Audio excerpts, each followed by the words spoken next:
DZDD 745 sa ulo ng mga nagbabagang balita. Ang Baka magkakaroon ng ML tournament, mga manlalaro, labis ang saya. Mga grade 12 student ngayon sa Citer Francisco Memorial National High School abala sa pagkuha ng mga requirements dahil sa nalalapit na college application at working immersion. Magandang araw, Citarians!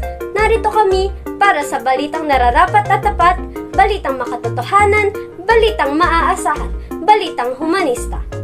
Ako nga pala si Ashley Ann Ragudos.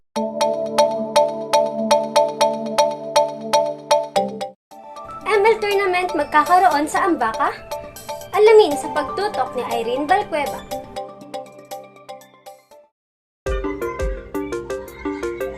ML tournament sa Ambaka? Magkakaroon? Yan ang deklarasyon ng mga manlalaro matapos ilunsad ang tournament sa AMVA. Mga manlalaro hindi maiguhit ang muka dahil sa labis na saya dahil umano sa pagkakaroon ng tournament. Ayon sa kanila, first time magkaroon ng ML Tuna sa Ambaka kaya naman labis ang kanilang preparasyon at paghanda dito. Balik sa iyo, Ashley. Papalapit na admission sa college at immersion tila nagsasabay-sabay.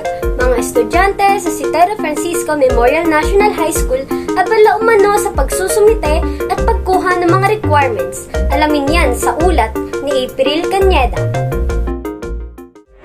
Maraming salamat, Ashley. Tila nagkaroon ng mahabang pila dito sa 3S Barangay Ugong sapagkat ang mga mag-aaral sa Citer Francisco Memorial National High School ay nag-aasikaso ng kanilang requirements para sa work immersion.